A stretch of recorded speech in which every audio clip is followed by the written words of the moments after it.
أعوذ بالله من الشيطان الرجيم. بسم الله الرحمن الرحيم. الحمد لله الذي لا يبلغ مدحته القائلون ولا يحصي نعماءه العادون ولا يعطي حقه المجتهدون، الذي ليس لصفته حد محدود ولا نعت موجود ولا وقت معدود ولا أجل ممدود، فترى الخلائق بقدرته ونشر الرياح برحمته. الصلاة والسلام على الرسول المسدد المصطفى الأمجد المحمود الأحمد سيدنا ومولانا ومولى الكونين جد الحسن والحسين علي والقاسم محمد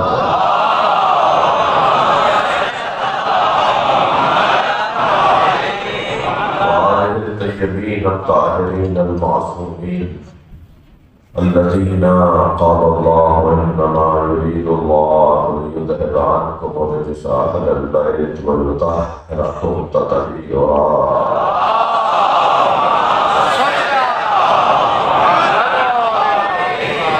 ولعنة الله على أجمعين في يوم عذابته إلى قيام يوم الدين. أما بعد، قال الحكيم في القرآن الكريم: بسم الله الرحمن الرحيم. والذين آمنوا به وعذروه ونصروه واتبعوا النور الذي أنزل معه أولئك هم المفلحون. صلى الله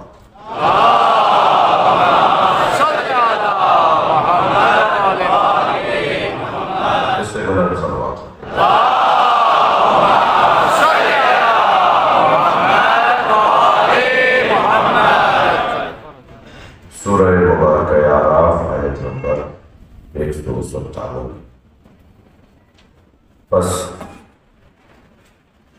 جو میرے نبی پر ایمان لائے، جنہوں نے میرے نبی کی تعظیم کی، جنہوں نے میرے نبی کی مدد کی، اور جنہوں نے اس نور کی اتباع کی جو میرے نبی کے ساتھ نازل ہوا ہے، اولئک هم المفلحون. اور یہی وہ لوگ ہیں، هم المفلحون. المفلحون ہم نہیں ہیں، هم المفلحون ہیں.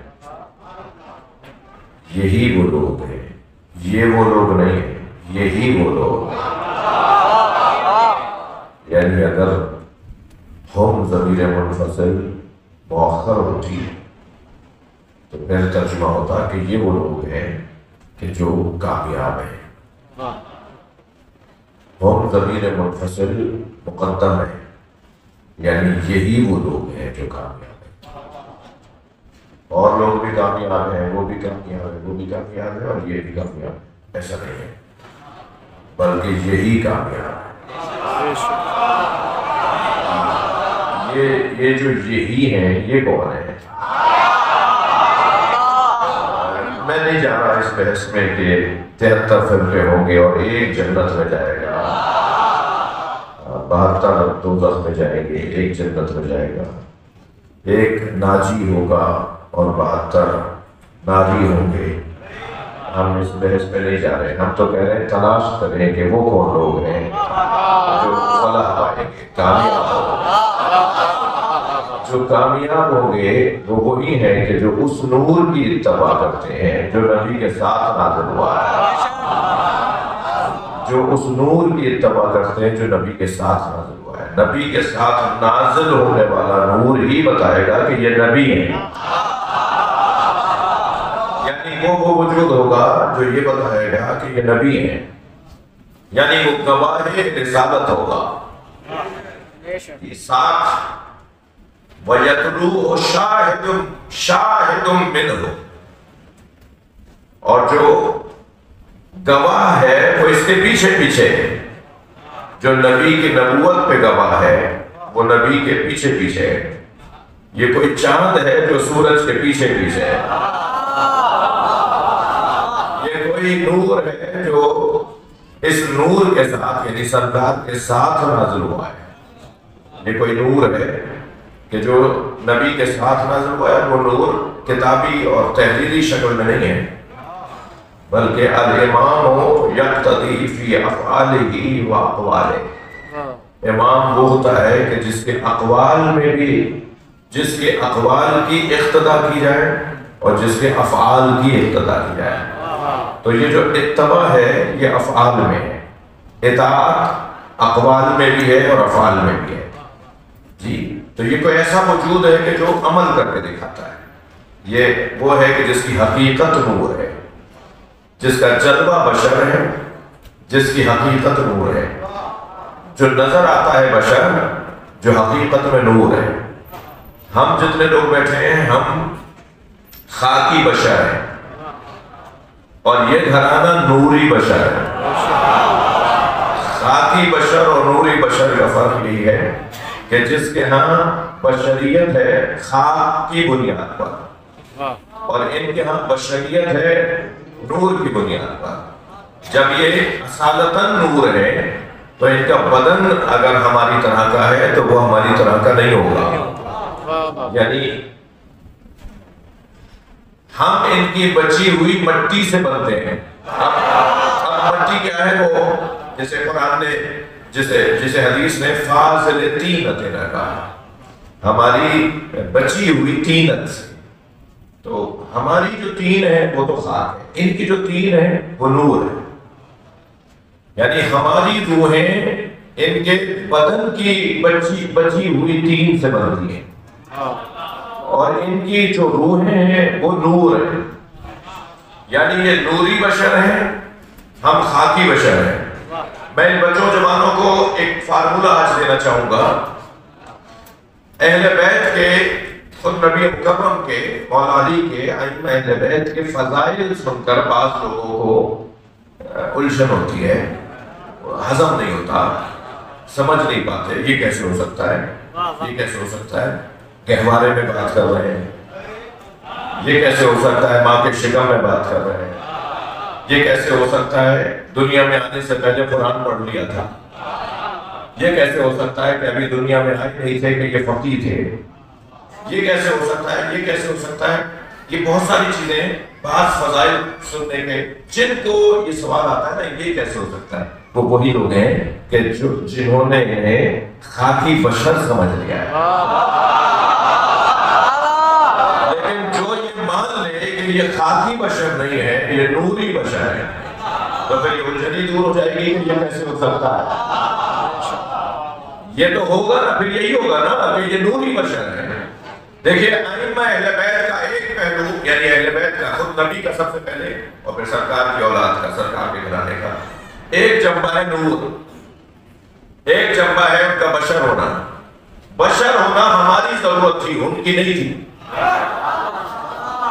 ہماری مجبوری تھی کہ کوئی ہو جو ہمارے پیکر میں، ہمارے حریت میں ہمارا جیسا نظر آئے۔ خبردار، جو ایک جیسا نظر آ رہا ہو ایک جیسا نہیں ہوگا، جو نظر آ رہا ہے وہ ضروری نہیں ہے کہ وہی ہو۔ صلوات پڑھیں محمد و آل محمد۔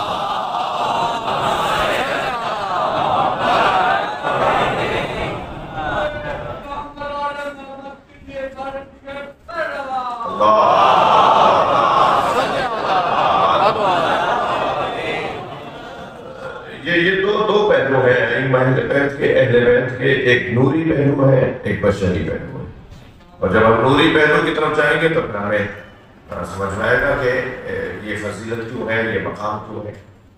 مثلا جب وہ اپنے نور کو غالب کرتے ہیں تو وہ اپنی معرفت کروا رہے ہوتے ہیں، پھر تو کنکر بھی کلمہ پڑھے گا، پھر تو درخت بھی چل کے آئے گا، پھر تو چاند بھی دو ٹکڑے ہو جائے گا، پھر تو سورج بھی پلٹ کر آئے گا۔ جب یہ اپنے نور کا جلوہ دکھاتے ہیں اور اپنی معرفت نوری کرواتے ہیں تو پھر وہ جلوے سامنے آتے ہیں۔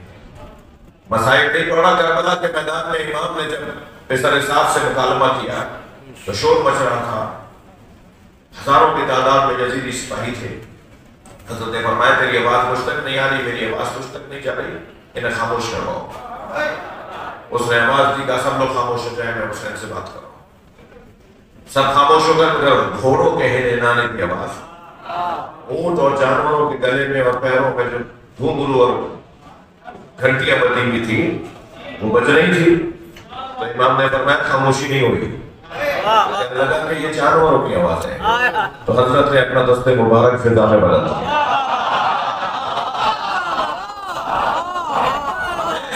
مولا حسین نے اپنے ہاتھ کو بلند کیا، پورے کربلا میں سناٹا ڈالی۔ سوال یہ ہے کہ حسین مولا کے ایک ارادے پر جانور میں چھان گئے حسین، یہ نور کا اظہار تھا، لیکن یہی جانور امام حسین کے بدن پہ دوڑ گئے،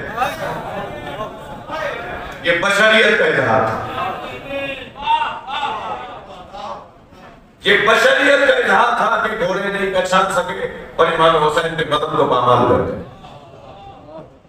جب یہ چاہتے ہیں تو اپنا نوری پہلو دکھاتے ہیں، اور جب یہ چاہتے ہیں اپنا نوری پہلو مخفی کر دیتے ہیں، تو پھر بشری پہلو کے کو دیکھ کر وہ وہی کرے گا جو بشر کے ساتھ ہوتا ہے،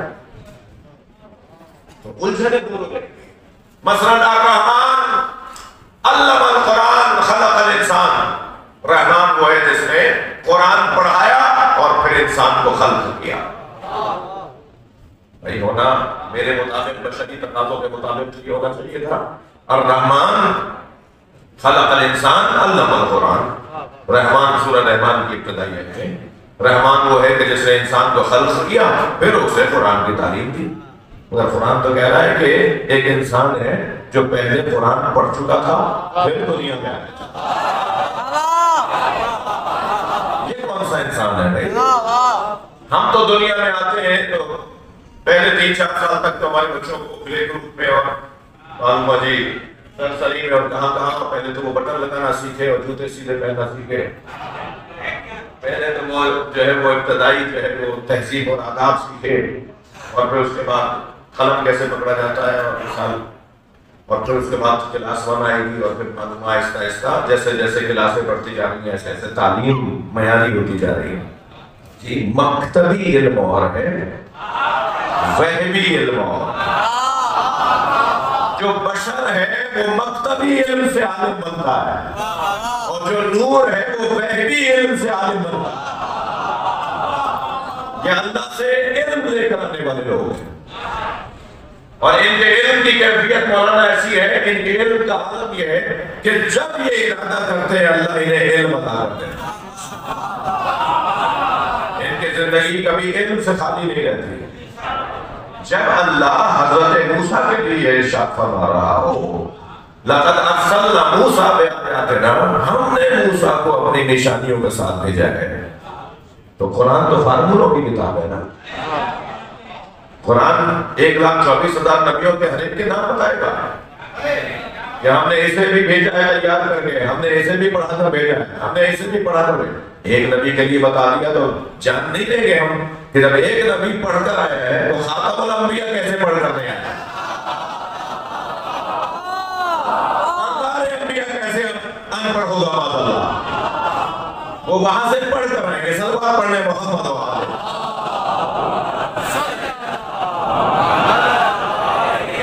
اور بلند صلوات نبی والے۔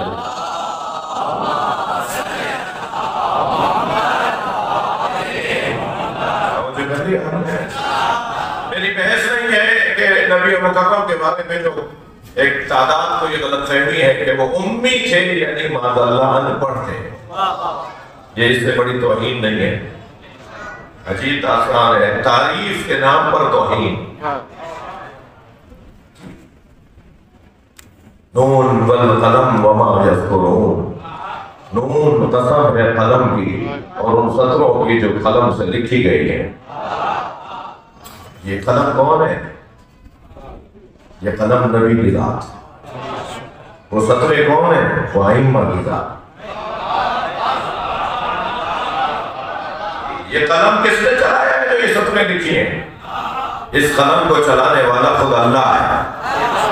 جو اللہ کا قلم بن جائے اسے کہہ رہے ہیں اسے قلم چلانا نہیں آتا، تم تو اسے پڑھ پڑھ کر قلم چلاؤ۔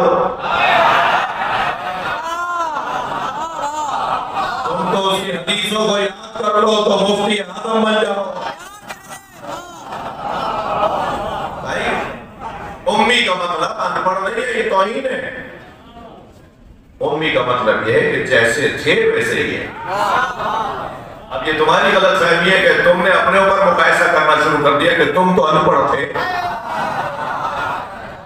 امی یعنی اصلی، امی یعنی جیسا تھا جس میں کوئی تبدیلی نہ آئی ہو، جس میں کوئی فرق نہ پڑا. امی یعنی جیسا تھا ویسا ہی.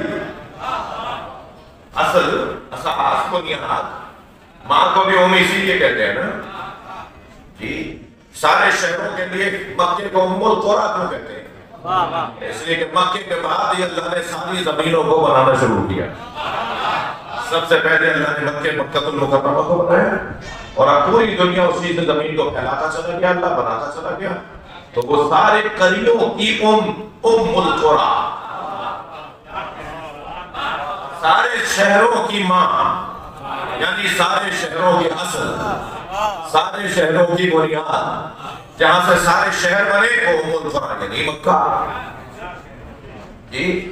ام کا مطلب اساس، اصلی، جیسا تھا، جیسا اصالت جی. نبی مکرم جیسے تھے ویسے ہی ہیں. اس لیے کہ دنیا میں کوئی قابل ہی نہیں ہے جو انہیں وہ پڑھائے جو یہ نہ جانتے ہو. اس سے بلند صلوات پڑھتے ہیں.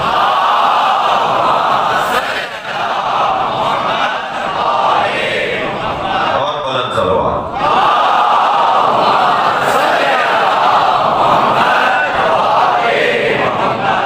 بات روشن ہے. دو پہلو ہیں اور وہ جو نور جو نبی کے ساتھ نازل ہوا ہے اس نور کی اتباع گویا کامیاب لوگوں کے لیے ایک رہنمائی ہے کہ کامیاب کیسے ہونا ہے. اس نور کی اتباع کرو جس نور کو نبی کے ساتھ نازل کیا گیا ہے. جو نبی کے ساتھ نازل ہوا ہے وہی نبی کی نبوت میں گواہ بھی ہے، وہی بتائے گا کہ یہ نبی ہے. لہذا قرآن سورہ مبارکہ رات کی 43ویں آیت میں ارشاد فرما رہا ہے اللہ کہ جو لوگ کفر اختیار کرتے ہیں انہوں نے کہا ہے کہ آپ بھیجے ہوئے رسول نہیں ہیں، ان سے کہہ دو کہ میری رسالت پر گواہی کے لیے اللہ کافی ہے. اور وہ جس کے پاس مکمل کتاب کا علم ہے، جو مکمل کتاب کا عالم ہے اسے علی کہتے ہیں. مولا گواہ نبوت نبی، گواہ رسالت رسول اللہ ہے مولا علی. اور گواہ وہ ہوتا ہے کہ جس کے سامنے سارا کام ہوا ہو. تو مولا علی کے سامنے نبوت دی گئی ہے. مولا علی کے اللہ اس لیے گواہ کہ اس نے دیا ہے اور علی اس لیے گواہ کہ انہوں نے دیتے ہوئے دیکھا ہے. لہذا جب بھی نبی پر وحی نازل ہوتی تھی تو میرے مولا فرماتے ہیں سمے تو رنتن ہی نزل الوحی. جب سرکار پر وحی نازل ہوئی تو میں نے سنا ایک رونے کی آواز، میں نے چیخنے کی آواز سنی، رونے کی آواز سنی. تو میں نے کہا یا رسول اللہ ماں ہاتھ رننا، یہ رونے کی آواز کیسی ہے؟ تو سرکار نے فرمایا ھذا شیطان، یہ شیطان کی آواز ہے. جب مجھ پہ قرآن نازل ہوتا ہے تو شیطان روتا ہے. یہ کہہ کر سرکار مسکرائے اور علی کے چہرے کو دیکھتے ہوئے فرمایا یا علی انت تسمع ما اسمع وترى ما ارى. جو میں سنتا ہوں وہ تم سنتے ہو،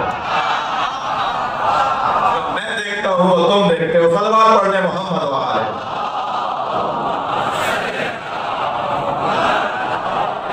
اس نور کی بات ہو رہی ہے، اس نور کی اتباع کی بات ہو رہی ہے جو نبی کے ساتھ نازل ہوا ہے. اور جو علی مولا کی اتباع کر لے اولئک هم المفلحون. قرآن کہہ رہا ہے یہی کامیاب لوگ. کل کی جو گفتگو ہماری رکی تھی وہ یہ کہ ہمارے ہاں امامت اور خلافت دو چیزیں نہیں ہیں، دو عنوان نہیں ہے. وہی جو خلافت کا عنوان ہے وہی امامت کا عنوان ہے. جو امامت کا موضوع ہے وہی خلافت کا موضوع ہے. امام کسے کہتے ہیں؟ اچھا لغت میں امام کے کیا معنی ہے اور اصطلاح میں امام کے کیا معنی ہے؟ لغت میں امام کا مطلب ہے وہ ڈوری اور رسی جو دیوار کو سیدھا رکھنے کے لیے استعمال کی جاتی ہے. کیا کہتے ہیں؟ سندھی میں کیا کہتے ہیں؟ شال. وہ رسی جو دیوار کو سیدھا اٹھانے کے لیے وہ استعمال کی جاتی ہے تاکہ یہ عمارت سیدھی چلتی رہے. جس کے ذریعے سے عمارت سیدھی چلتی رہے اسے لغت میں امام کہتے ہیں. لغت خلوت پڑھے ذرا محمد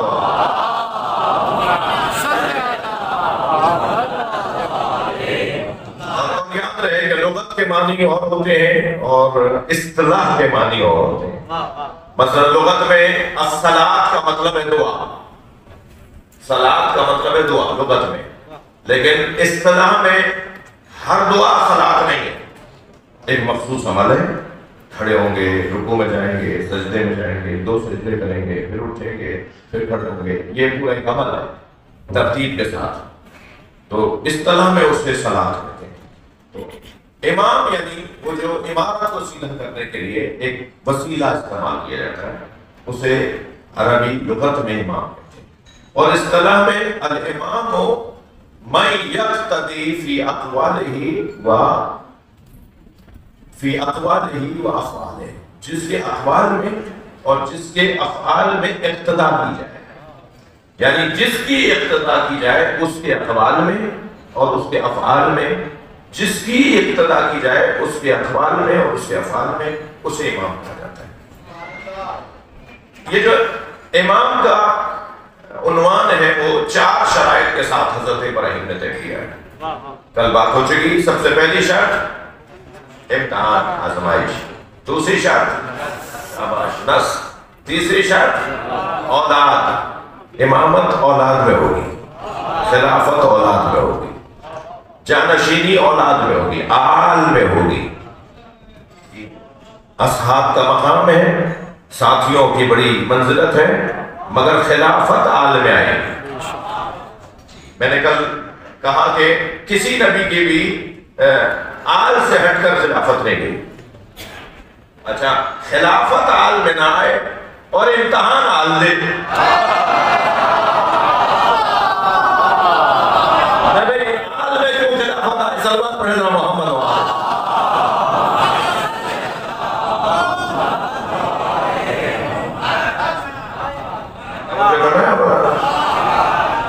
آزمائشیں آل دے، گھر آل لٹائے، نسلیں آل کٹوائیں، گلے پہ چھری آل کے چلے.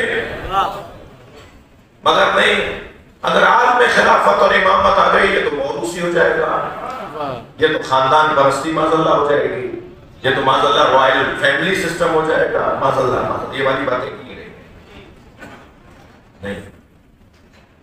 کسی کے مقصد اور اس کی تحریک میں جتنی جانثاری، جانفشانی، سنجیدگی، خلوص، سچائی آل پیش کر سکتی، اس کی آل اتنا کوئی اور پیش نہیں کر سکتا. حضرت ابراہیم کو جب اللہ نے امامت دی ہے نا، میں نے سوال سننے والوں سے، آگ میں پھینکا گیا حضرت ابراہیم کو، اس وقت امام نہیں بنایا جا رہا ہے. مال اپنا اللہ کی راہ میں قربان کر دیا، اللہ نے اس وقت امام نہیں بنایا. کس وقت امام بنایا؟ جس وقت حضرت اسماعیل کے گلے میں چھری چل رہی. جی، آل میں کیوں امامت بھائی؟ اس لیے کہ حضرت ابراہیم نے فرمایا انی ارا فی المنام انی اذبحک، میں نے خواب میں دیکھا ہے کہ تمہیں ذبح کر رہا ہوں. تو آل میں نا، آل یہ نہیں کہہ رہی کہ میری جان بچے گی یا نہیں. خواب پر عمل کرنا کون سا حکم ہے؟ فرما رہے ہیں جو اللہ نے آپ کو حکم دیا آپ وہی کریں. اپنے مولا، اپنے آقا، اپنے پہلے والے امام کی جو اولاد ہے وہ اس کے مقصد پر قربان ہونے کو تیار ہے. حضرت اسماعیل نے گلا پیش کر دیا نا کہ میرے گلے پہ آپ چھری چلا دیں، اور انہوں نے چھری چلائی نا. یعنی اگر حضرت اسماعیل یہ فرمائے کہ آپ وہی کریں جو آپ کو حکم دیا گیا ہے، اور حضرت اسماعیل ساتھ میں یہ بھی فرمائیں گے آپ مجھے صابروں میں پائیں گے، آپ مجھے صبر کرنے کا، میں کچھ نہیں بولوں گا، آپ چھری چلا دیجئے گا. جو صبر کر کے مصیبت لے اسے قرآن میں اللہ نے امام بنایا ہے، اور جو مصیبت شکر کر کے لے اس کی امامت میں کیسا شک. جب میرے مولا نبی نے فرمایا یا علی تم میرے بستر پہ سو جاؤ گے؟ تو مولا علی نے کیا فرمایا؟ یا رسول اللہ میرے سونے سے آپ کی جان بچ جائے گی؟ سرکار نے فرمایا ہاں تمہارے سونے سے میری جان بچ جائے گی۔ تو فرمایا یا رسول اللہ یہ وہی مقام ہے جس کا مجھے انتظار تھا۔ فوراً سجدہ شکر میں سر رکھا۔ اللہ کو علی کا سجدہ شکر اتنا اچھا لگا کہ قیامت تک ہر مسلمان پر ثواب ہے نعمت ملنے پر شکر ادا کرے۔ صلوات پڑھنے محمد و آلہ۔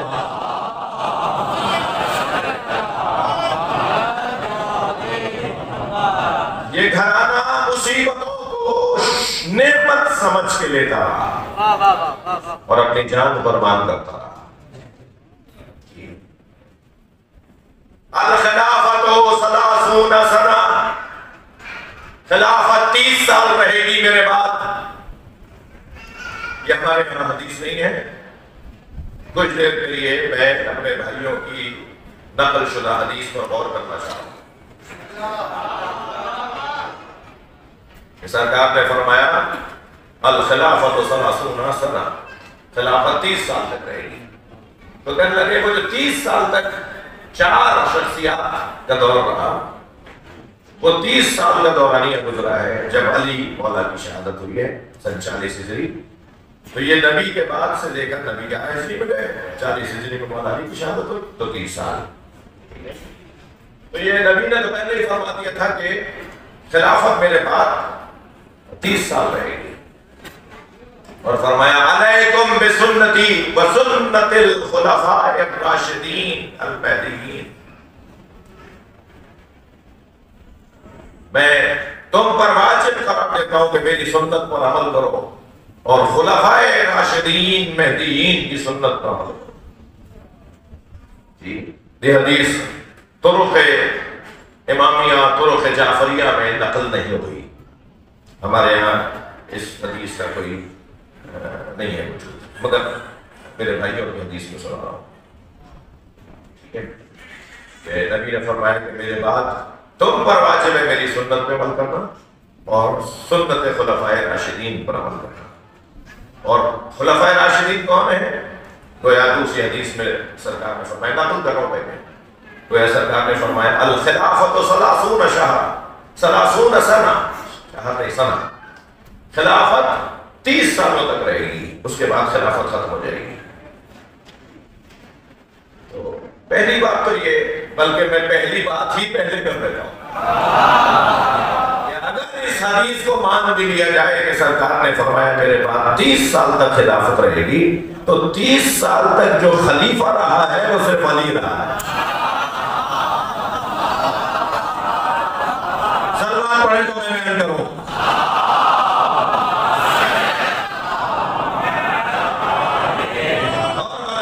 مولا کی ذات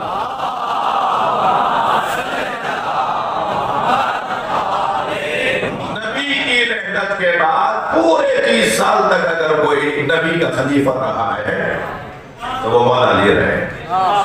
پورے 30 سال زندہ رہے ہیں، شہادت ہوئی ہے پورے 30 سال کے بعد، اور سرکار نے اگر فرمایا کہ میرے بعد خلافت 30 سال تک رہے گی، اس کے بعد خلافت نہیں رہے گی۔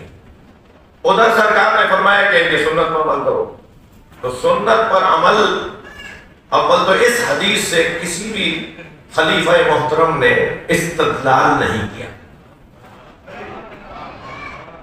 جی کسی بھی خلیفہ نے یہ استدلال ہی نہیں کیا کہ نبی تو کہتے گئے کہ ہماری سنت پر عمل کرو، انہوں نے تو اس کو بات کی بات ہی نہیں کی، اس لیے کہ سنت میں تضاد ہے، اور جہاں تضاد آ جائے وہاں اطاعت کا حکم نہیں دیا جائے۔ مثلا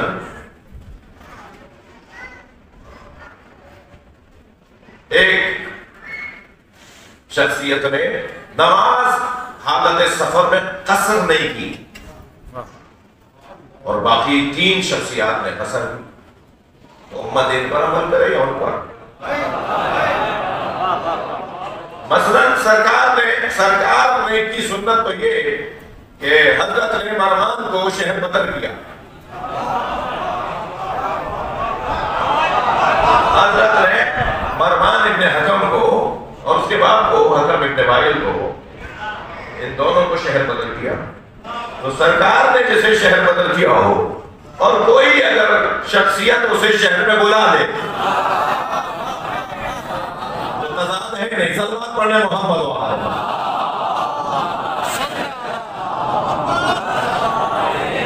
واحد نام ہے مروان کا جسے نبی نے مدینے سے نکالا تھا، اور واپس بلانے پر باقاعدہ مسلمانوں میں بحث شروع ہوئی کہ یہ نبی کی سنت سے انحراف ہے.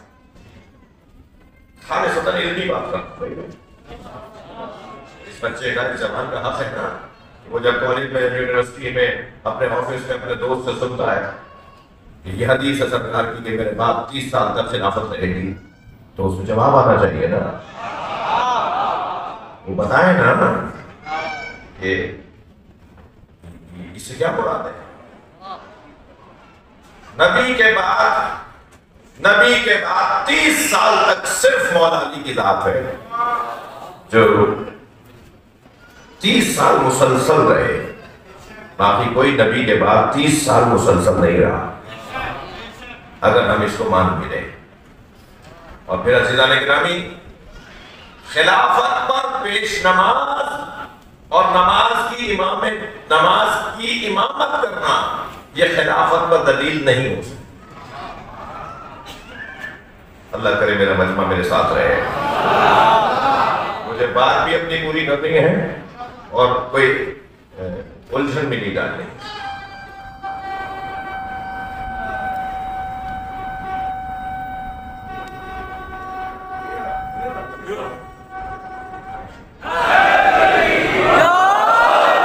یعنی خلافت پر، اگر نبی کی خلافت پر نماز جماعت کی امامت کو دلیل بنایا جائے کہ نبی کی زندگی میں کسی شخصیت نے امت کو نماز پڑھائی، نبی ان کی زندگی میں پڑھائی، تو اب نبی کے بعد وہی پڑھائیں گے،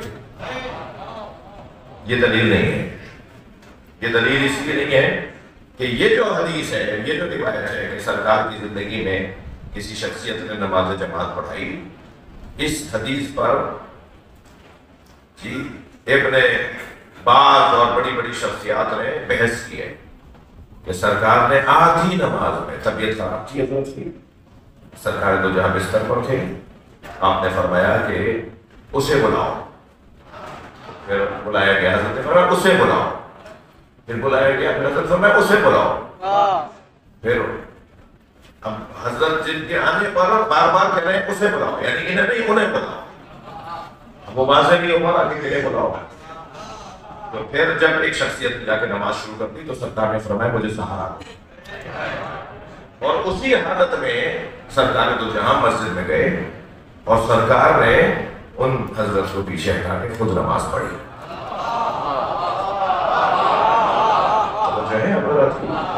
تو اس طرح کی وہ نماز ہے. پھر چلے ہم کچھ دیر کو مان لیتے ہیں کہ نبی کی زندگی میں نماز پڑھائے.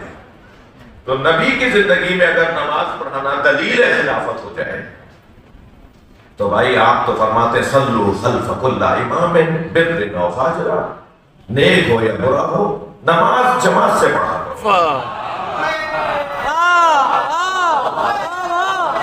آگے جو کھڑا ہوا ہے پڑھا رہا ہے وہ کیسا ہی ہو، نماز مگر جماعت کے ساتھ پڑھا کرو.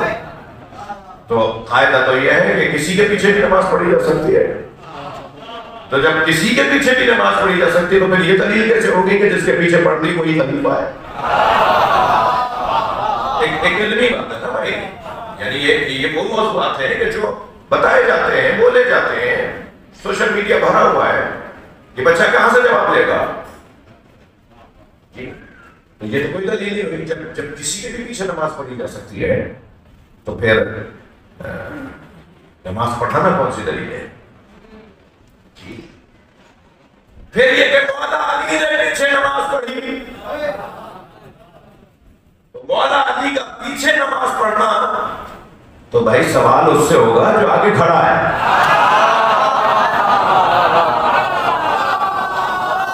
مولا علی سے پوچھ رہے ہو، سوال تو ان حضرت سے ہوگا کہ جو مولا علی کے آگے کھڑے ہوئے. کیا کہنے میری بات نہیں بھائی، بڑا سمجھدار نوجوان ہے.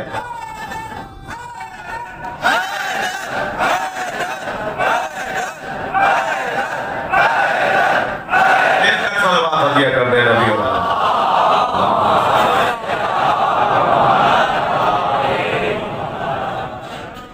تک تو نہیں رہے میری باتوں سے.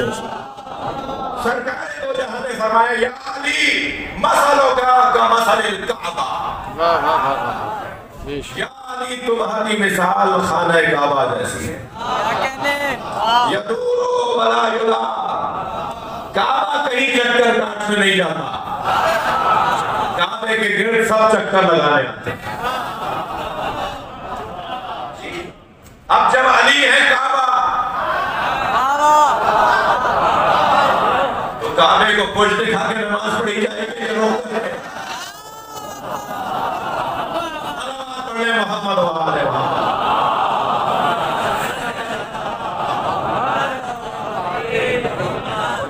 مجھے اجازت دیجئے کہ میں یہ امامت اور خلافت کی بحث ہے، جس کو قبول ہو وہ قبول کرے، سن تو لیں نا. کہہ کہ نہیں بھائی مولانا آپ کی بات یہاں تک تو ٹھیک تھی، یہ والی بات کمزور تھی. ٹھیک ہے، آپ اسے کمزور مانیے، اگر بات تو سنیں. یہ دلیل نہیں ہے خلافت کی، یہ دلیل نہیں ہے. خلافت کی وہی دلیل ہے جو سرکار نے فرمایا یا علی اما ترضى ان تكون مني بمنزلة هارون من موسى. یا علی تمہاری نسبت میرے ساتھ وہی ہے کہ جو موسیٰ اور ہارون کی نسبت تھی. حدیث یہاں رکھتی تو آپ کہتے ہیں یہ کہاں سے دلیل خلافت میں آپ یہ والی بات کہاں سے ہے؟ یہ حدیث والی ادلہ خلافت میں یہ والی حدیث کہاں سے ہے؟ اب ذرا حدیث پوری سنیے. اللہ لا نبی آبادی، یا علی تمہاری میرے ساتھ وہی نسبت ہے جو موسیٰ اور ہارون میں تھی. اللہ لا نبی آبادی، بس میرے بعد کوئی نبی آنے والا نہیں. تو موسیٰ تو حضرت ہارون کو اپنا خلیفہ بنا کے جا رہے ہیں. قرآن ہے بھائی. جب نبی نے کہہ دیا کہ تمہارا میرا رشتہ وہی ہے کہ جو موسیٰ اور ہارون کا ہے، تو نبی تو حضرت موسیٰ تو حضرت ہارون کو خلیفہ بنا کے جا رہے ہیں. یا ہارون وَخْلُفْنِي فِي قَوْمِي بَسْلِ، اے ہارون میری قوم میں رہو اور میری قوم میں میری خلافت، میرے بعد میری خلافت کے عنوان سے رہو اور میری قوم کی اصلاح کرو. اللہ لا نبی آبادی، اے میرے علی تمہاری نسبت میرے ساتھ وہی ہے جو ہارون اور موسیٰ اور ہارون کو تھی، سوائے یہ کہ میرے بعد کوئی نبی آنے والا نہیں ہے. تو نبی آنے والے نہیں ہیں، اس کے علاوہ تو ساری صفات وہی ہے. عصمت وہی ہے، خلافت وہی ہے، ہدایت وہی ہے. نبوت نہیں ہے، اس لیے کہ قلمدان نبوت ختم ہو گیا، نبوت کی ضرورت ہی نہیں رہی، اس لیے نبی نہیں ہے. اگر میرے بعد کوئی نبی ہوتا تو فلاں ہوتا، اگر میرے بعد نبی ہوتا تو فلاں ہوتا، تو وہ پہلے خلیفہ کیوں نہیں ہوئے؟ سب سے زیادہ حق تو تھا نا، سب سے زیادہ حق تھا نا حضرت کا کہ انہیں پہلا خلیفہ بنا جاتا. اس کا مطلب یہ ہے کہ یہ حدیث بھی گھڑی ہوئی ہے. اس حدیث کے مطابق کہ یا علی میری نسبت اور تمہاری نسبت موسیٰ اور ہارون والی نسبت ہے، اس حدیث کے مطابق تو نبی کے بعد اگر کوئی خلیفہ ہوتا تو علی. اب ذرا تسلی رکھیے میرے سنی بھائیوں کا، ایک بڑی تعداد میں عقیدہ یہ ہے کہ علی خلیفہ چوتھے تھے، امام پہلے تھے. ایک تعداد میرے بھائیوں کا عقیدہ یہ ہے، کتابیں لکھی گئی ہیں پچھلے 2 سال پہلے علامہ ظہور احمد فیضی صاحب نے ابھی 2 سال پہلے کتاب لکھی ہے اہل سنت کے لاہور کے عالم دین ہیں، کراچی بھی رہے، اصل وہ شاید اچ شریف کے ہیں، یہاں انہوں نے کتاب لکھی ہے خلافت باطنیہ۔ خلافت باطنیہ وہ یہ کہتے ہیں، اور دلائل دیے ہیں بڑے، کوئی ایک حوالہ بھی شیعہ کتاب کا نہیں ہے، سارے اہل سنت کتابوں کے حوالوں سے انہوں نے بات کی ہے کہ مولا علی پہلے 3 دوروں میں بھی نبی کے خلیفہ علی تھے۔ پہلے 3 دوروں میں بھی مولا علی نبی کے خلیفہ تھے، یعنی علی خلیفہ بلا فصل باطنی، باطناً علی خلیفہ بلا فصل ہے، یعنی انتظامات علی کے ہاتھ میں نہیں تھے، مگر نبی کی جانشینی علی کے پاس، لہذا علی کے بغیر کسی دور میں، 3 دوروں میں علی کے بغیر کسی نے بھی اپنا دور نہیں گزارا۔ ہر کچھ دیر بعد، ہر کچھ مدت کے بعد، ہر کسی مسئلے میں پوچھتے تھے کہ علی کیا کہتے ہیں، علی کو بلاؤ، علی سے پوچھو۔ اور 1-2 دفعہ نہیں، کوئی 70 مرتبہ سے زیادہ حضرت عمر نے کہا اگر علی نہ ہوتے تو میں ہلاک ہو جاتا۔ اسی طرح ایک بات ہے، نہیں ہے، بہت مشہور بڑا حسین منظر ہے کہ جب ایک شخص نے اگر کہا کہ مجھے رسول اللہ نے فلاں سفر میں فرمایا تھا کہ مدینے آؤ گے تو میں تمہیں اپنے ہاتھوں سے کھجوریں کھلاؤں گا، تو مجھے نبی کی رحمت ہو گئی ہے، مجھے نبی نے کہا تھا، تو کوئی نبی کا وارث ہے؟ تو دور حضرت ابو بکر کا تھا، تو حضرت ابو بکر نے فرمایا کہ علی کو بلاؤ، اور جب مولا علی تشریف آئے تو کہا یا علی، اس سے نبی نے وعدہ کیا تھا، آپ اسے کھجوریں لے لیں۔ مولا علی نے کھجوریں دی تھی، تو کسی نے کہا یہ کام تو آپ بھی فرما لیتے، کھجوریں ہی تو دینی تھی نا۔ تو فوراً کہا کہ میں جب نبی کے ساتھ غار میں تھا تو ساری رات یا اللہ کی بات ہوئی علی، اور سرکار نے جو علی کی بات مجھ سے کی اس میں ایک بات یہ کی کہ ان کفایا وکفا علی فی العدل سوا، میرا ہاتھ اور علی کا ہاتھ عدالت میں ایک جیسا، گویا علی دے گے تو گویا نبی دے گے۔ تو خلافت اور امامت کی بحث بہت روشن ہے عزیزان گرامی۔ میرے مولا کے ناموں میں، القاب میں ایک لقب امیر المؤمنین۔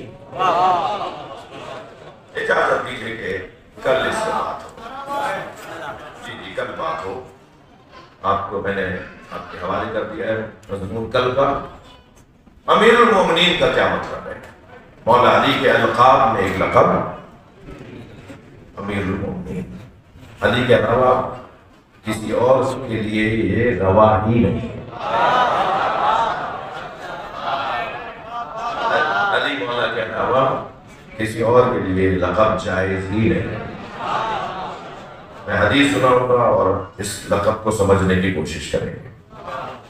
القاب مولا علی میں ایک لقب امیر المؤمنین، مومنین کا امیر، نبی نے کہا ہے، نبی نے بنایا ہے، نبی بنا کر گئے ہیں، امیر المؤمنین نبی بنا کر گئے ہیں۔ کل بات ہوگی، مجھے اجازت دیں، بار بار ہو رہا ہے کہ شروع ہو جاؤ، مگر کل ہی جانا ہے، صلوات پڑھ لینا محمد۔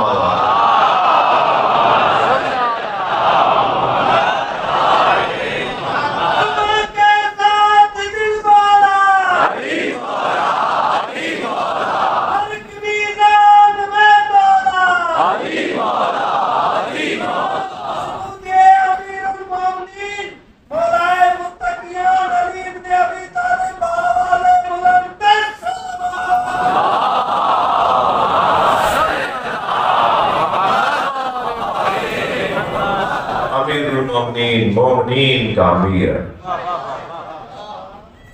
صاحبان ایمان کا امیر، سلمان و ابو ذر کا امیر، مقداد و حذیفہ یمان کا امیر، صحابہ کرام کا امیر، اہل ایمان کا امیر۔ اور اگر یہ مومنین کے امیر ہیں تو جب تک مومنین آتے رہیں گے امیر بھی رہے گا۔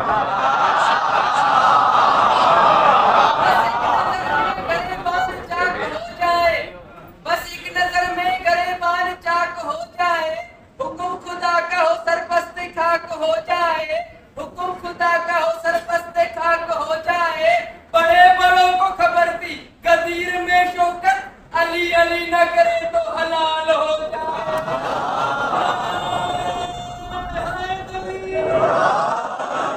شعر انہوں نے پڑھا ہے، سمجھا آپ نے. ماشاءاللہ ماشاءاللہ. ایک سلوات پڑھے تو نبی کی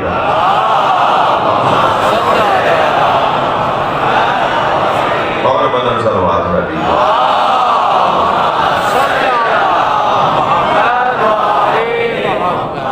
ماحول ادبی علمی رکھنے کی کوشش کرتا ہوں.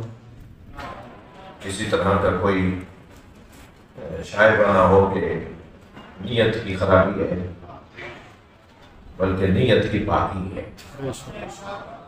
اس لیے کہ اس گھرانے کو راضی کرنا ہے جن کا اس دنیا میں بھی اور اس آخرت میں بھی سامنا ہے.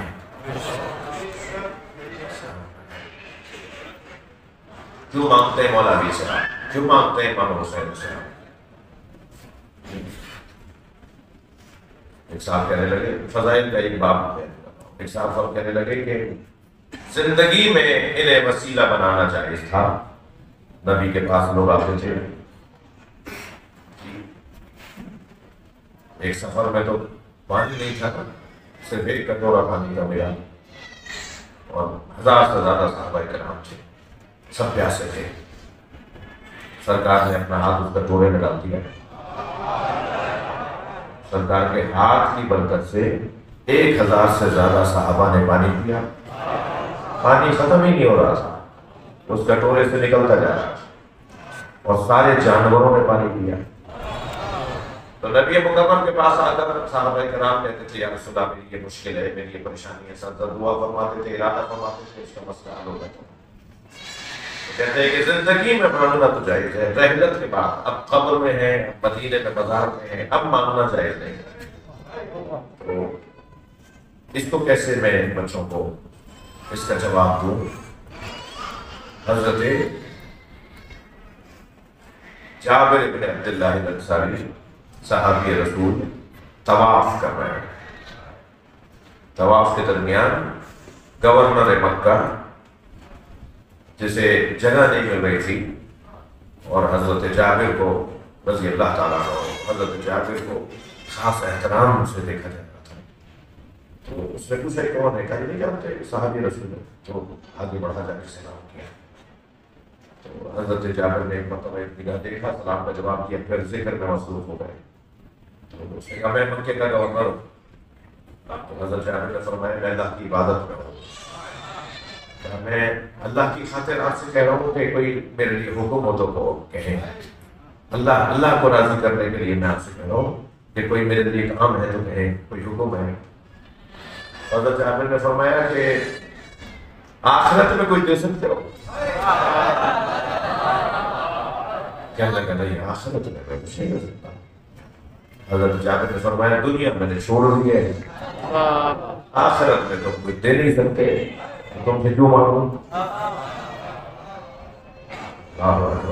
قاعدہ کیا دیا ایک صحابی رسول نے کہ جو تو آخرت میں دے سکتا ہو اس سے دنیا میں مانگا جا سکتا. تو میرے بچوں جوانوں، روشن ترین بات ہے کہ یہ وہ گھرانہ ہے جو آخرت میں دے سکتا. جنت کے جوانوں کے سردار یہ خاتون جنت ان کی والدہ. علی کی تحریر کے بغیر کوئی جنت میں نہیں جائے.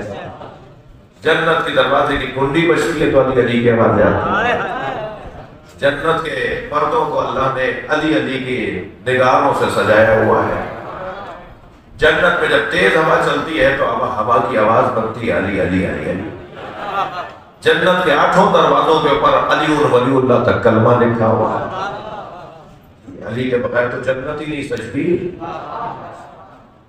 علی کے بغیر تو جنت نہیں سجتی. اور یہ تو مولا علی کی بات کر رہا ہوں. قرآن مجید سورہ مبارکہ زمر 2 سال پہلے میں یہ بات یہاں کر چکا ہوں اس خمسے میں. اس میں عجیب پیغام ہے. وَسِيقَ الَّذِينَ اتَّقَوْا رَبَّهُمْ إِلَى الْجَنَّةِ زُمَرًا. صاحبان تقویٰ کو جنت میں دھکا دے کے لے جا رہے ہوں. جانے کو تیار نہیں ہوں گے جنتی، تو جو جانا چاہتے ہوں گے انہیں تو لے جا نہیں رہے، اور جو جنہیں لے جا رہے ہیں وہ جانا نہیں چاہتے. قرآن ہے کہ قرآن وَسِيقَ الَّذِينَ اتَّقَوْا رَبَّهُمْ إِلَى الْجَنَّةِ زُمَرًا، متقی لوگوں کو جنت میں دھکا دے کے لے جائے گا۔ قرآن کیا ہے؟ سورہ زمر کیا ہے؟ وہ جائیں گے نہیں، کچھ کہیں گے بھائی یہ کون ہے؟ یہ تو جا رہے ہیں، ہم نے کہا نہیں انہیں نہیں جانا، انہیں یہ تو جا نہیں رہے، یہ کون ہے کہ جنت میں ہی نہیں جا رہے؟ تو آواز آئے گی ہم حداث الحسین، یہ دنیا میں حسین حسین بولنے والے، ان کا کہنا یہ ہے کہ پہلے ہمیں حسین کا دیدار کرو، پہلے ہمیں حسین کا دیدار چاہیے، ہم تو اس جنت میں جائیں گے جس میں حسین جائیں گے۔ میں نے آیت کی بھی عربی پڑھ دی ہے، حدیث کی بھی عربی پڑھ دی ہے، ڈھونڈنا سرچ کرنا آپ کا بھی کام ہے، یہ کون ہے؟ اور پھر آواز آئے گی انہیں روکو، حسین آ رہے ہیں۔ جو امام حسین کو دنیا میں یاد کر کر کے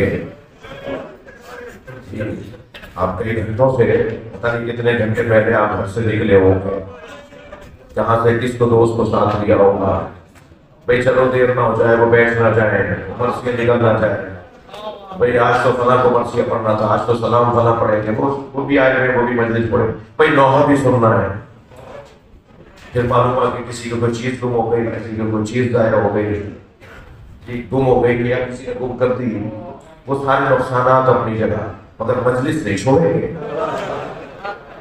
وہ ساری پریشانیاں اپنی جگہ، مگر کالے کپڑے نہیں چھوڑیں گے، نیاز نظر نہیں چھوڑیں گے، ہم نے اپنے گھر کے پردے سے تبدیل نہیں کروائے، مگر علم کا بھریرا بدلے گا۔ محرم آگے علم کا بھریرا بدلنا ہے، علم کا پنجہ بدلنا ہے، ہم نے اپنے فلاں چیز نہیں حاصل کی، کھائی نہیں، ہم نے فلاں نعمت نہیں کھائی کیونکہ پیسے نہیں تھے، مگر پیسے جوڑنے نیاز ضرور، پھر ساتھ میں چھپتے میں جملے ہوئے، یہ مشرک ہیں، یہ بدعتی ہیں، ہمارے رونے کی نقلیں اتار کر، مذاق بنا بنا کر، دل آزاریاں بھی ہوں گی، مگر وہ سب برداشت کرنا ہے۔ یہ برداشت کرتے کرتے ہر حال میں جو حسین حسین حسین ہوگا، ان کے لیے ہے کہ انہیں کہا جائے گا انہیں روکو، یہ چاہتے ہیں نا جنت میں حسین کو دیکھ کر جائیں، انہیں حسین کا دیدار چاہیے نا، انہیں روک لو، حسین آ رہے ہیں۔ اور پھر جب امام حسین محشر میں آئیں گے تو یہ سارے حسین کے عددار امام حسین کا دیدار کریں گے، حلقہ بنا لیں گے، حلقہ بنا لیں گے، کوئی امام کے ہاتھوں کا بوسہ دے رہا ہوگا، کوئی امام کے امسند والے امام کے پیروں کو ہاتھ لگا رہا ہوگا، کوئی تو دور سے ہی حسین کی خوشبو سونگھ رہا ہو۔ شہزادہ اتنے لوگ وہاں جمع ہیں، اور جو جتنا عزاداری میں مخلص ہوگا نا اتنا ہی محشر میں امام حسین کے قریب ہوگا۔ سچائی، خلوص، نیت کی باقی، ریاکاری نہیں، دکھاوا نہیں، بناوٹ نہیں، تصنع نہیں، جتنا خلوص زیادہ ہوگا جس کی عزاداری میں وہ امام حسین کے قریب ہوگا۔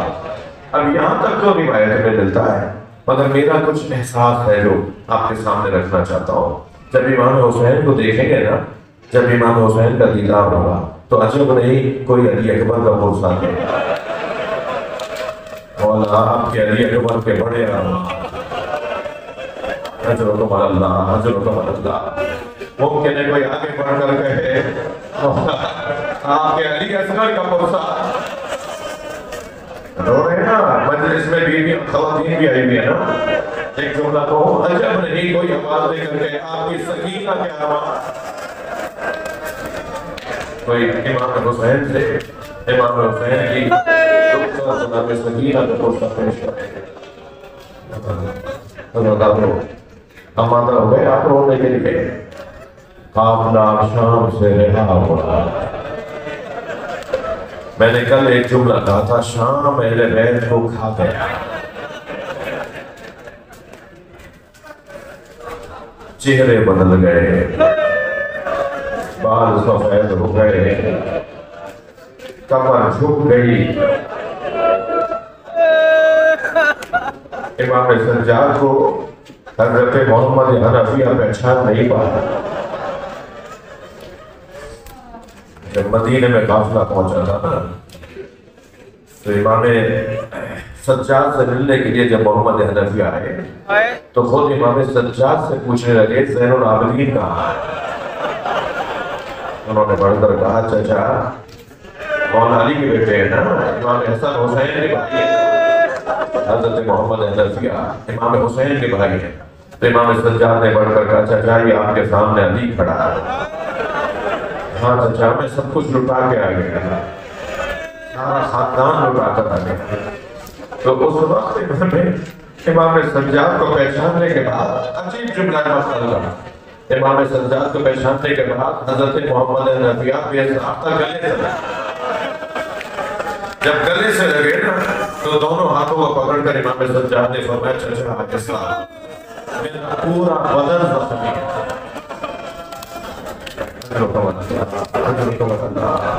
اللہ آپ کو کسی میں جس کے مذہب میں ہونا جائز ہے. جی میرے وہ بھائی بھی آئے ہوئے ہیں نا جن کے مذہب میں ہونا جائز ہے وہ تکلف کر کے نہ روائے.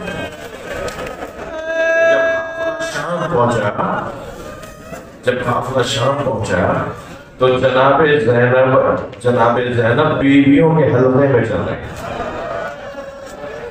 شام کے دربار یزید کے دربار کے باہر اہل بیت کو کھڑا رکھا گیا اور اتنی دیر کھڑا رکھا گیا کہ امام سجاد نے پوچھا کہ تم ہمیں دربار میں کیوں نہیں لے گئے؟ تو کہنے لگے ابھی مہمانوں کا انتظار ہو رہا ہے. مہمانوں کا انتظار کروانے کے لیے مہمانوں کے انتظار میں اہل بیت کو کھڑا رکھا گیا. اور جب مہمان آ گئے نا تو کون مہمان تھے؟ ان میں ایک بڑی تعداد شرابیوں کی تھی. اگر گھر میں کوئی شرابی ہو تو ماں بہنیں بھی بچ بچ کے رہتی ہیں. بیٹیاں ماں بہنیں اس شرابی سے بچ کر رہتی ہے کہ اس نے نشہ کیا ہوا ہے، نہ جانے کس کی حرمت پامال کرے. سلام ہو آل نبی پر، درود ہو جناب زینب کبریٰ پر. ایسے ماحول میں علی کی بیٹی کو لے جا رہے ہیں. اللہ جو جہاں بیٹھا ہے اپنی آواز کو آزاد کرے گا. اللہ آپ کا یہ رونا قبول فرمائے، اللہ آپ کا یہ فرصت قبول کرے. تو جس وقت دربار شام میں لے جایا جا رہا تھا، مہمانوں کو بٹھایا جا رہا ہے، تو اس وقت جب آ کر آواز دی نا کہ اب اسیروں کو لے کر آؤ، تو جناب زینب نے فرمایا میں اس دربار میں نہیں جاؤں گا. پہلی مرتبہ علی کی بیٹی نے جلال دکھایا. پورے سفر میں ایک مرتبہ جناب زینب نے اپنا جلال دکھایا. فرمایا میں اس دربار میں نہیں جاؤں گا، مجھ سے بیان نہیں ہوگا، آپ اشاروں میں مجھ سے سن لیجئے. جب جناب زینب نے فرمایا میں اس دربار میں نہیں جاؤں گی تو 4 تازیانہ لیے ظالم آ گئے اور جناب زینب کے اوپر ہاتھ اٹھنے لگا. مقتل کا بڑا عجیب جملہ ہے کہ جناب زینب کے شانوں پر تازیانے مارے گئے. جناب زینب کا بدن زخمی ہو گیا اور کچھ لوگوں نے ارادہ کیا کہ کھینچ کے لے کے جائے. اس وقت علی کی بیٹی سے رہا نہیں گیا تو ایک آواز نے کہا اس کو خاموش ہو جاؤ.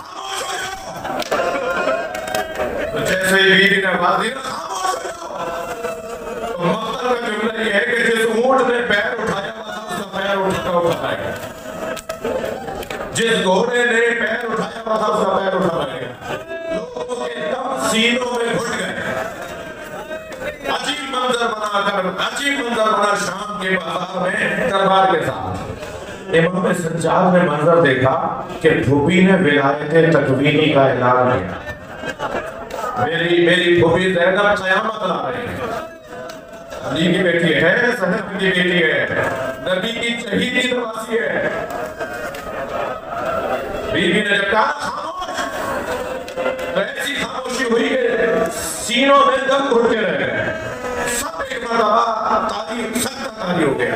تو امام سجاد نے سمجھ لیا کہ قیامت آ رہی ہے تو فوراً آواز دے کر کہا بھی اماں انت عالمۃ غیر معلمہ. کبھی اماں آپ کو تو پتا تھا کہ کیا ہوگا، آپ کو تو بتایا گیا تھا نا کہ کیا ہوگا، کبھی اماں ہوش رہ گئی۔ تب زینب نے قدم اٹھایا دربار کی طرف، جب میری بیوی نے قدم اٹھایا تو پھر سب کے ساتھ بحال ہوئے، پھر یہ پوری کائنات بحال ہوئی۔ کچھ دیر کے لیے جناب زینب نے پوری کائنات کو روک دیا، اسے ولایت تکوینی کہتے ہیں۔ اب زینب بیوی دربار میں تو آ گئی، مگر لوگ بیٹھے ہوئے تھے، علی کی بیٹی کھڑی ہوئی تھی، آواز دی گئی شمر کو بلاؤ، جو تھکیں گے نہیں رہتا، جو جہاں بیٹھا ہے اپنی فرصہ دے گا، آواز دی گئی شمر کو بلاؤ، شمر کو لائے گیا، اس نے آواز دے کر کہا آپ نے مجھے یاد کیا، یزید سے کہتا ہے آپ نے مجھے بلایا، اس نے کہا اس جگہ کھڑے ہو جاؤ اور سارے درباریوں کو بتاؤ تم نے کربلا میں کیا کیا، گزارش سنو، گزارش رپورٹ سنو، کیا کیا ہے تم نے کربلا میں۔ شمر کھڑا ہو گیا، کہنے لگا امیر ہم نے حسین کے اصحاب کو مارا، ہم نے حسین کے حبیب کو مارا، ہم نے حسین کے زہیر خیر کو مارا، جو دور دور سے حسین کے سردار اصحاب آئے تھے، بڑے بڑے قبیلوں کے سردار آئے تھے حسین کی مدد کرنے کے لیے، ہم نے کربلا میں انہیں مار دیا۔ جب ہم نے ان سب کو مار دیا پھر ہم نے حسین کے قاسم کو مارا، پھر ہم نے حسین کے عمر محمد کو مارا، پھر ہم نے حسین کے علی اکبر کو مارا، پھر ہم نے حسین کے عباس کے بازو کاٹ کے مارا۔ یہ کہتا رہا کہنے لگا پھر ہم نے حسین کے علی اصغر کو مارا۔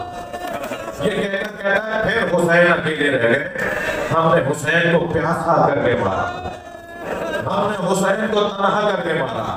بس جیسے ہی اس نے امام حسین کے لیے جملہ کہا نا ہم نے حسین کو تنہا کر کے مارا، بیویوں کے حلقے سے جناب زینب کی آواز، بیویوں کے حلقے سے جناب زینب کی آواز آئی، اس وقت ایوہ القاذب ابن القاذب، جھوٹے اور جھوٹے کی اولاد۔ سب نے مڑ کر دیکھا یہ کون ہے، بتایا یہ علی کی بیٹی زینب ہے، یہ حسین کی بہن زینب ہے۔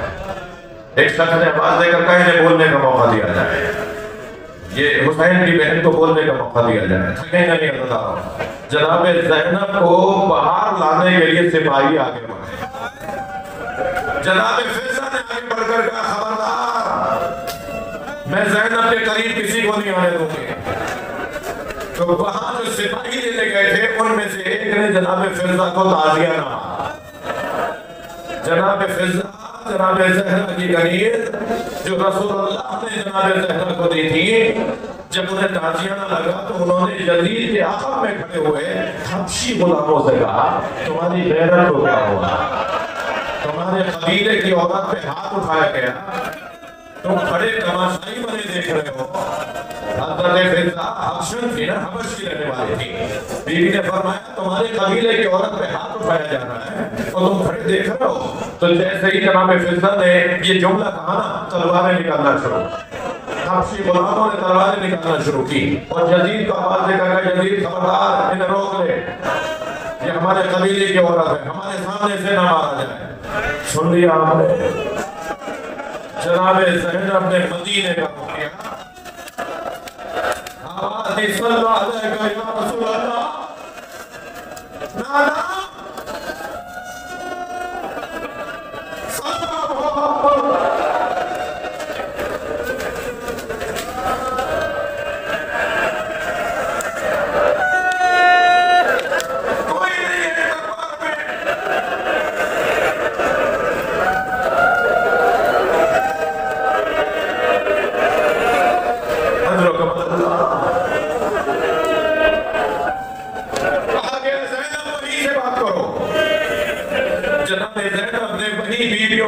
سے خطبہ دیا اور تاریخی خطبہ ہے جو جناب زینب نے دیا ہے، تاریخی خطبہ ہے جناب زینب نے دیا۔ بی بی فرماتی ہے یہ جھوٹ بول رہا ہے، ان اخی الحسین لا یترک فی الکوفہ الا وفیہ باقٍ وباقیہ، یہ کہہ رہا ہے نا میرے بھائی کو تنہا کر کے مارا، میرے بھائی نے کوفے میں کوئی گھر نہیں چھوڑا جہاں جنازہ نہ بھیجا، میرے اکیلے بھائی نے اتنے لوگ مارے ہیں، میرے پیاسے بھائی نے اتنے لوگ مارے ہیں، یہ کہنا ہے آسانی سے مار دیا، میرے بھائی کو انہوں نے آسانی سے نہیں مارا۔ صدق کاشم یہ کیا کہہ رہی ہے؟